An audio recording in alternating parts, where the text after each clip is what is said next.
Alright guys, I'm back here again, and now I'm going to present things about Isaac Newton. So, Isaac Newton, he was born in around the beginnings of the scientific revolutions, which, well, I will tell the details later because at this point I wasn't opening my tabs just yet. I'm just opening the picture. I will show you details and stuff later. But basically, Isaac Newton is an English philosopher, mathematician, astronomer, theologian, lots of stuff. Basically, he's really smart and he figured out a few things about the universe, such as, well, the law of gravitational stuff, the gravitational force, like inertia, the gravity itself, uh, momentum, torque, and some other stuff for the classical physics. He also discovered the rainbow, well, not really, but it's more of him recreating the rainbow using the triangle prism, as you may have heard it in some textbooks. So, yeah, after him, there was some guy who just classified into what you call wood GBIF, or red, orange, yellow. I'm sorry, I don't know this because we don't have indigo in there in what we use here. Anyways, so we'll show you the details afterwards. And right now I'm gonna show you one of the books, assuming I can open the tabs, which I don't think I can.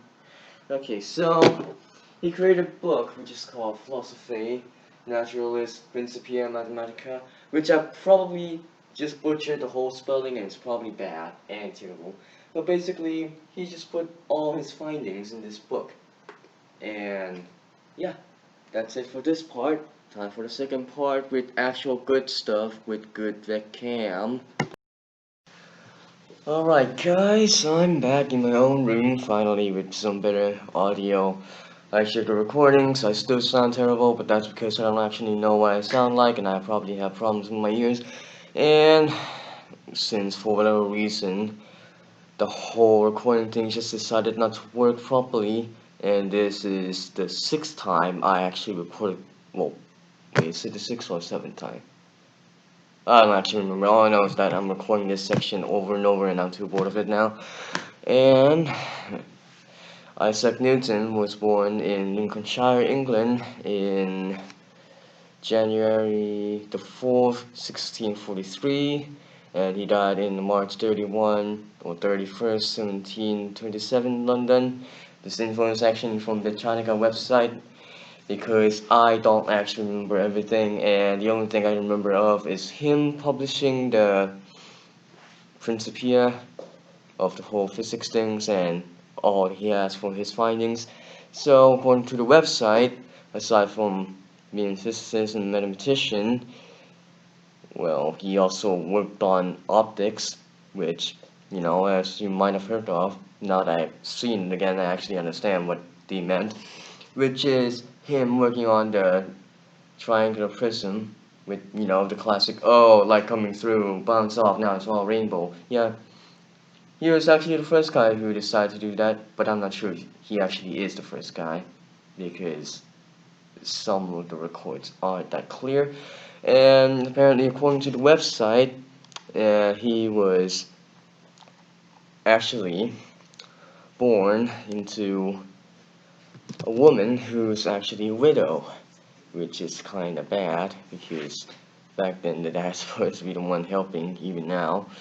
So, according to the whole info thing, his father actually died 3 years prior from his birth, and yeah, well, there's not much that we actually know about other than him being sent to his stepfather and, well, learning things about everything he needed to know to become who he actually is now.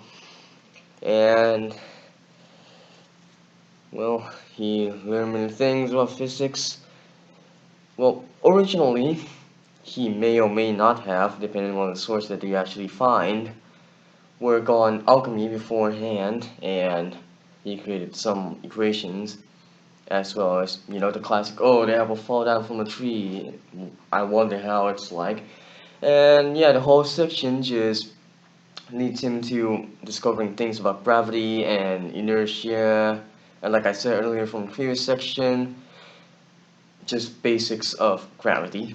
And his theory slash actual laws still stands until the early 1900s or 20th century, when Albert Einstein actually improved his theory using general relativity, which is a whole different thing that's actually a bit more complicated because of the whole physics have to be redefined and stuff.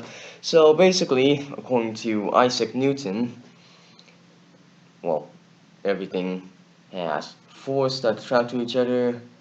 You have non-contact force, you have contact force, and you have gravity and inertia, which those ones are pretty much just all I can really find in real life, really.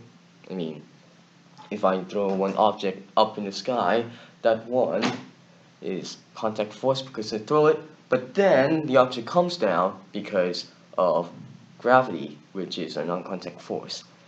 Anyways, going down the road, and from some different sources, like I said earlier, there are many sources because the whole idea and stuff wasn't really confirmed because it was so long ago, and you have one group that says that he's working on alchemy and that type of stuff beforehand, and the other group that says that he's actually working on alchemy the entire time.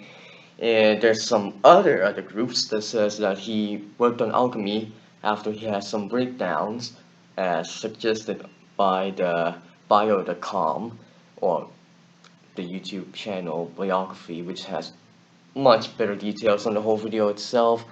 And like I said, I'm one of the worst guys when it comes to remembering. And yeah, like you just know, or you may have known, because he works on classical physics and stuff, he also created the whole calculus things. Yes, I know many people hate calculus and that type of stuff, but then it's still useful for some other jobs that actually require calculus. And yeah, he's one of the founding fathers, and he will probably be one of the most important men in history. Aside from the fact that from other different sources, I don't know how many times I actually said this, but basically from some sources it had said that before Newton there might actually be some Greek or Roman person who actually found the whole gravity thing beforehand, but actually like the whole record thing that he recorded on was actually painted over by some dude in a church. I don't know how true that is. I forgot where that is. If I could find the website, I will put it in this video, and I will edit the description over and over until I could get the most info out of it. And yeah, that's pretty much it about Isaac Newton. And other infos, I suggest you actually watch the video because, like I said earlier, again and again, again and again, I'm not the best person when it comes to explaining. And that's about it. Bye.